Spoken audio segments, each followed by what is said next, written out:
Good afternoon and welcome to Let's Talk Food Systems. We're very happy and excited that you're able to be with us here today. My name is George Ferrari and I serve as your CEO for the Community Foundation and your facilitator for this group. Happy to have questions added to this process. It's a quick 30 minutes.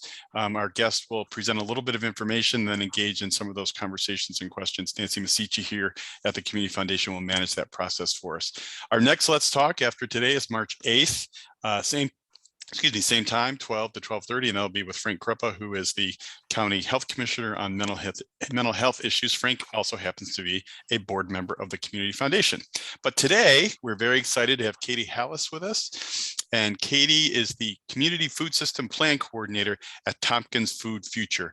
And wanted to let folks know that universally, over the course of the 21 years of the Community Foundation, whenever we ask donors of issues or topics they're concerned about or they want to make contributions to, food security always ranks right up there among the very top. So there's a great interest in this. And thank you, Katie, for making time. I'll turn it over to you now. And I believe Amy is going to share her screen with your presentation.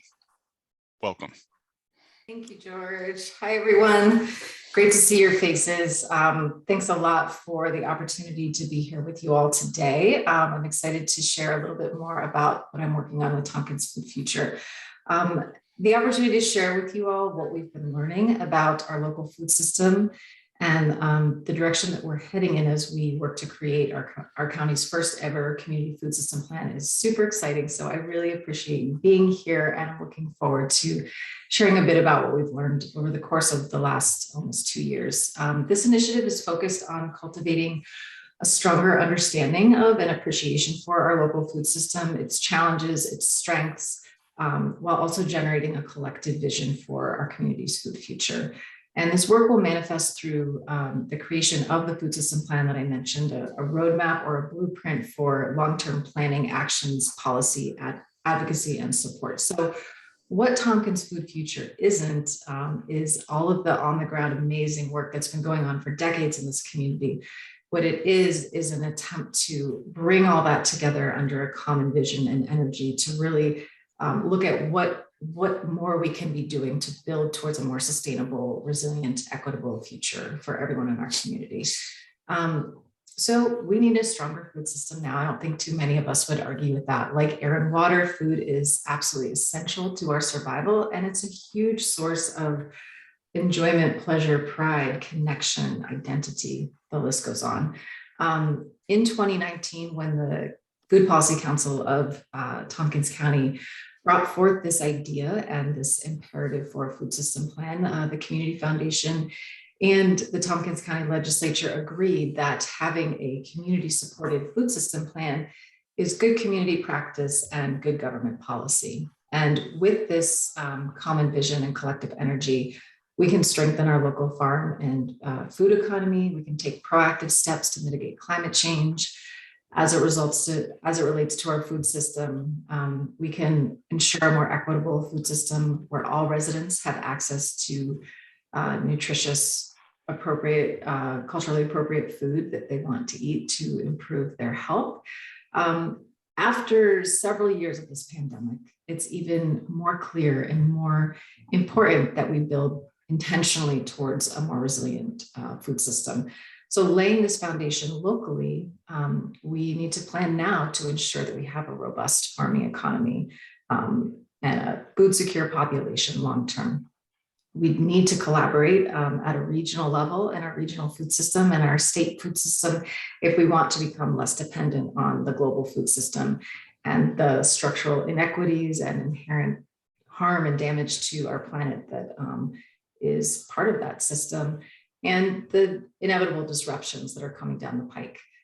So starting locally is the first step towards that. And again, given that food occupies such a significant place in our lives, in our community, our landscape, so inextricably linked with our well-being. So all of these things that governments, institutions, businesses, organizations are kind of thinking about for residents, it's so wonderful to see that food is being given its due.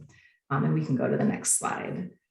As I mentioned, this process has really been about connecting with people throughout the community. It's really been one-on-one listening, learning, and with that community input, we've been able to articulate this vision for a food system that is more sustainable, equitable, healthy, and affordable for all. Our process has really been to look at the current state of our food system and to identify key challenges, vulnerabilities, and also assets, what we want to build on, what we're doing well currently, to capture people's stories in their words. I've said from the beginning, and it's my firm belief, that every person in this community is a stakeholder in this process because we're all eaters. We can move to the next. As we move towards the creation of this plan, we're articulating the recommendations that we've heard from you, that we've heard from the community, to really prioritize future actions and policies based on input, and then to work on implementation collaboratively to move us in the direction of those changes towards this shared long-term vision. Just briefly, I'm not going to read through these, but just to give you all a sense of some of the community groups, organizations who have collaborated with us and contributed to this process. This is not an exhaustive list, but some of the groups that have been really terrific in lending their voice, helping guide the work, making sure we understand the challenges and the needs. You can go to the next slide for just another quick overview of some of the ways in which we've engaged with the community. This project started in earnest in April 2020. And what that meant was that our initial strategy for how we were going to engage, meeting people where they are, showing up for events and programs and, community celebrations and connecting with people. That was tough to not be able to do that, especially in the beginning and for the much of the work. But we've been really pleased to see the level of interest and engagement and willingness to contribute to this work. We've done a lot of it digitally, we've done a lot of it online, but we have had a lot of really meaningful contributions. Today, I want to share with you just a snippet of what we learned about our food system through this first ever community baseline assessment of our food system. So kind of the current state of affairs. You'll see here that we looked at our food system from a soil to soil perspective, everything from production all the way through waste and hopefully recovery, using data sources both at the local, state, and national level. Some you might be familiar with, such as the Ag Census or Feeding America reports on hunger, but also a lot of primary data, if you will. So again, directly from community members here in Tompkins County. So today, I'm just going to focus on agriculture and food security, but there are other sections to check out, and I'll just encourage people to do that after the presentation today. We have a lot of resources on our website. So I think we probably would all agree that we live in a food-rich, agriculturally abundant community. Farming is a big part of our history and our identity, as well as an important part of our future. There are many changes afoot, and planning is really, it's really necessary to support this crucial part of our local culture and our local economy, while expanding access for more people to participate, to contribute and benefit, and to adapt to a rapidly changing world. So just a quick sort of high-level overview of some of the farm and farmer characteristics here in Tompkins. We have a relatively large number of farms relative to our size, although that number does include some very small operations that might even be considered, personal gardens or homesteads. But on the whole, most of the farming happening is at a small scale, selling less than $40,000 a year, which contributes to the overall market value of agriculture of $65 million. Land is becoming more expensive to both buy and rent, and about a third of the land in Tompkins County that's farmed is rented. About 20% sell direct to consumers. So those are your CSAs, farmers markets, roadside stands, and the vast majority of the land here is used to grow animal feed, much of which leaves the county, some of which stays locally, supporting dairy operations and others. Overall, farming is a difficult profession for many, and especially for those starting out. In terms of who farms, it's a fairly homogeneous group with many farmers sort of on the cusp of transitioning or retiring. Most farmers are white, most farmers are male. And I want to also just touch briefly on some of the challenges that we heard about in our conversations with farmers, which include labor and workforce issues. So the cost of labor, limited pool of qualified workers, and a shortage of sort of next generation of farmers and farm workers. The transition issue is a big piece with no one to take up the reins of the transitioning farms and barriers for new and particularly BIPOC farmers. Profitability related to so many different factors, but some of the issues are around regulations, high costs of production, and even rising currently due to inflation, limited access to broader retail markets and distributors who can help them access wider wholesale markets, and access to processors for value-added opportunities, marketing challenges. Land access is a big challenge in our local community that we heard a lot about, largely due to a history of systemic racism in this area, rising costs of land and development pressures. And almost everyone we talked with us about the significant impacts and increasing impacts that require more time, energy, and resources to address climate change. We can go to the next slide. Also wanted to point to some of the opportunities that were shared and some priorities that we're looking at for the plan itself. I'm not going to read through these today just for the sake of time, but I'll direct people to the full production report to learn more there, and we can move to the next slide. Food access and security. So the abundance that I previously described, while a point of pride and enjoyment for many in our community, is not accessible to all. And that's largely why we do this work. So being well nourished allows us to participate fully in our lives. And when approximately 1 in 8 of our neighbors, and that's even higher numbers for children, struggle with food insecurity, we know there's more work ahead. New approaches, changes to the status quo are needed to improve these conditions. What you see here are food insecurity rates from 2019. The projections and estimates for 2020 and 2021 are much higher, and I'll just share those when we do go to the next slide, just for your reference. So while the pandemic put an even finer point on this problem, we need to acknowledge that we weren't in a great position pre-pandemic. So again, quick snapshot here. Food insecurity rates track closely with state and national averages, though we are higher than the national. The average meal is more expensive here. There's almost a $7.5 million budget shortfall that's needed for food insecure families to make up that shortfall. Programs like SNAP and WIC continue to be crucial safety nets, but many who are food insecure aren't necessarily eligible for them, and many who are eligible are not currently enrolled.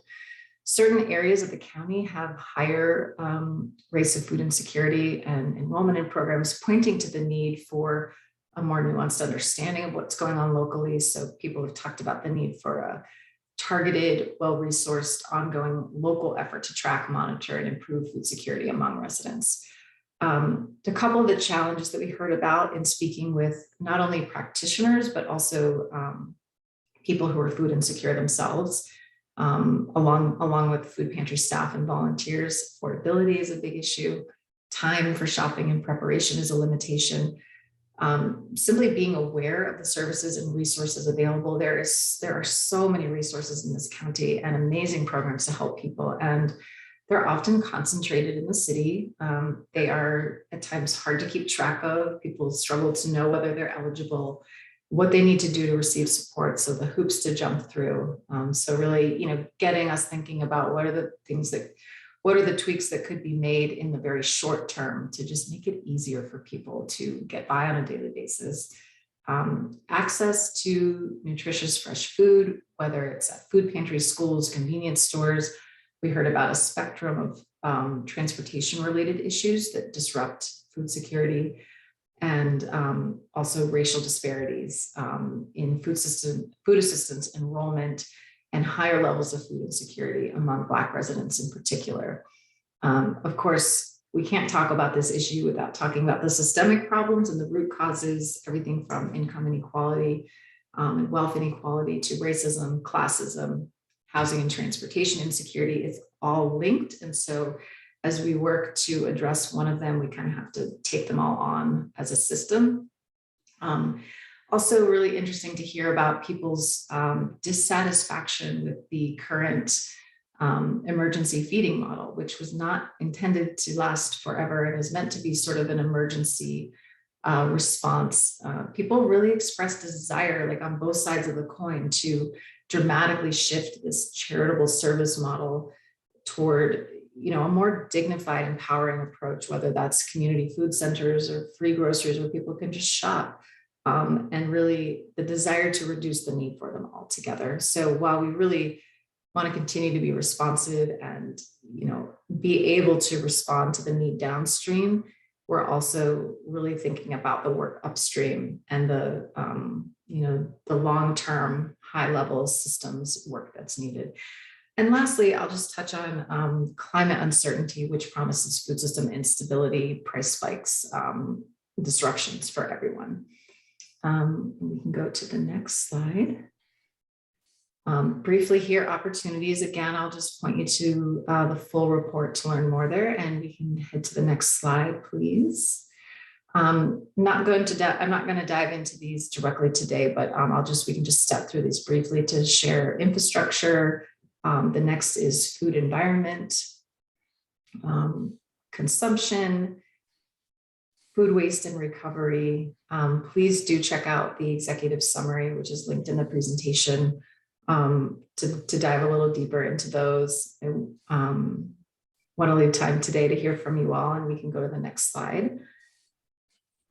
So in terms of moving forward, out of all these conversations that we've had with folks in our community, what's sort of risen to the top are these three directions to move in for our local food system. And that includes building resilience, cultivating equity, economic opportunity, and sovereignty, and promoting human and ecosystem health. So all the comments, all the suggestions, all the recommendations that we've heard, they kind of all sit within this overarching these overarching directions and ideas. And we do have more on those directions and the 10 goals that are meant to help advance towards that. And that's linked below there as well. We can head to the next slide.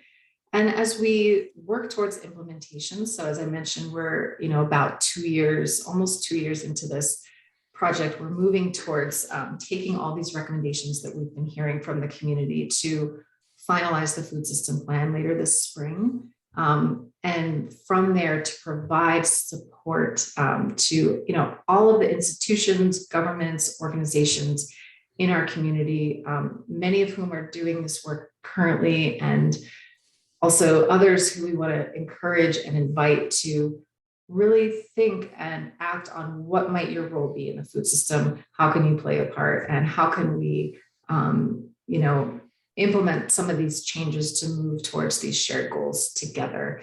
Part of what we're going to be working on in the coming year is the food system charter, again, designed to encourage people to see themselves as active contributors in the food system and get involved, whether that's holding fundraisers for food justice organizations, in providing endorsements, providing funding, serving on boards, really encouraging more people to get involved in our food system locally. We can go to the next slide. I just want to deeply thank our funders and supporters for whom, without whom this work wouldn't be possible. It's truly a collaborative effort. And lastly, we can head to the next slide. Just want to encourage everyone to get involved and to follow this work and to learn more and lend your voice to the project and to the process, which, as I said, we are moving towards the development of a food system plan, which will be presented to the public and to the legislature later this spring. So whether that's joining the Food Policy Council, which meets the third Friday of the month, and there's a contact there, whether it's volunteering with the project. You can sign up on the web or email me directly. I also invite anyone to reach out to me directly. The one-on-one conversations are really the heart of this project. So I'd love to hear from anyone, and to learn more by reading about what we've already created, and to comment on the draft recommendations and proposals that we're going to be working with over the coming months. That third link there in the green box is open to review. So thank you all again. I'd love to hear your questions. Thanks for being here. Thanks for caring about food systems, and appreciate being here with you all today. Thank you very much, Katie. There was a lot of really good information here. You presented very clearly, but there came by really fast. That's why these things are recorded. That's why we're also giving you a lot of resources to continue this work. So Nancy and you will handle the Q&A session. You've gotten some questions already ahead of time. Nancy's been monitoring the chat. Thank you so much. This was very fast, and I tried to group them as much as possible. We had 20 questions beforehand and several since we started. So what's being done? It looks like you're including a lot of voices in your data, right? Those who are food insecure, the BIPOC population, the youngest, and indigenous people. And these are questions that are coming in that want to be specific in your data. Were you collecting it from these folks? Yeah, that's a really important question. Thank you for that one. From the beginning, it's been central to this work, central to me, to ensure that the work that we're trying to do to actually influence and shape local policy and programs and actions for the future actually have a positive impact on the people who are most impacted by some of these challenges. And so that's really been the work of this thus far. I shared with you all, I think, a slide that mentions some of our contributors and collaborators, and I've been working really hard to connect with as many people in our community, in our food system. There's always more work to do, and I think I am continually striving to build those relationships, make more connections. I will say, for anyone doing community work, it happens over years and not months. And so a project of this nature where we are working against a deadline, we'll kind of always be doing the work, I think. And also, I want to say that, we as a community, I think there's a lot of work to be done to figure out how to engage people who are most impacted, including low-income folks, BIPOC community members, so on and so forth, people who are food insecure. We have done some, specific things in our work to make sure that we're reaching some, and we're definitely not reaching all. And so I think I've really appreciated connecting with community groups who have been willing to make introductions, who have been willing to sort of say, hey, Katie's working on this. She'd love to sit down with you all and listen. So that work is ongoing. I think as a whole in Tompkins County, there's more work to be done to figure out how to really center those voices, how to reach people. It's an ongoing, really important piece of the work. And I appreciate the question. And I think there's always, I'm here with a lot of gratitude for just the ability to be able to sit down with people and to ask them. Sometimes, I was fortunate to, kind of during a little sweet spot window in the summer, when it felt like the pandemic was a little bit settled, to meet with people one-on-one, to be invited to show up at food pantries and talk with people and just hear about what it's like for them. And I really deeply grateful for that, just to have that perspective, and to, I'm working really hard to make sure that all of that, my role is the coordinator. There's a lot of people involved in this project. So I'm working really hard to gather, listen, synthesize, and reflect that all back to you. And it's really my hope that through what we've put out, that I'm able to do that. Katie, thank you. It sounds like you are working really hard, and we can tell. And there's a lot of questions about farmers and the farmers market, and how I'm going to try to get this into one question, but it seems like people want to learn how to do this themselves. How can they be more supportive and learn how to grow some of their own food? and using the farmers market, thinking about our local farmers who are already doing this and teaching us how to do it? Yeah, so I think a couple ways to answer that question. What I really heard at the heart of that is how to help more people get involved in the space. And I think that work is already happening. There's organizations locally like the Learning Farm and Quarter Acre for the People, led by Krista Nunez, the Food Justice Project. Patrice Lockhart-Anthony is the president of that board. Groundswell, Center for Local Food and Farming, the Youth Farm Project, all of these existing organizations are working to sort of bring up the next generation to help reduce barriers for people to get engaged. And I think, these are all small organizations doing the work. I think that we can be looking at ways in our community to just provide more support, whether that's through workforce development, whether that's building partnerships with larger institutions like BOCES. I think that there's great work happening and there's more work ahead. Cooperative Extension does a lot of very individualized gardening support, providing, again, reducing barriers, providing free seeds to people.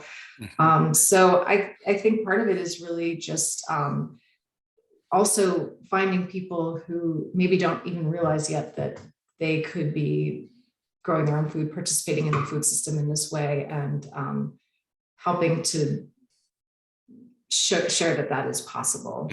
And I might have missed something in the beginning about the farmers market, but yeah, healthy food for all. Thank you. I know I'm sure I'm missing people, but yeah. We have an embarrassment of riches in this community, and part of the issue is to coordinate, to rebuild, to restructure toward goals of greater equity. And your role is really important with that. Everyone's role is really important. That we started a little bit late. So Nancy, maybe there's one more question, or Katie, if there's a question that we sent you ahead of time from people that when they registered, you can do questions. And maybe there's one more that you want to kind of respond to. Everyone who's registered for this will get a follow-up as well. With resources and links to various items. Let's Talks are intended to be quick, short, and a beginning, not comprehensive, but we can also have Katie back later this year, perhaps, and do Food Systems Part 2. But I'll give it to you, Katie, for one more question or comment you might want to make before we wrap up. Gosh. Hard choice, I know. I know. It's definitely hard to, have this short a period of time. I did get to see some of the questions beforehand. Looking to see if there was a question about school and whether or not the school food is part of your structure and understanding. Yeah, it absolutely is.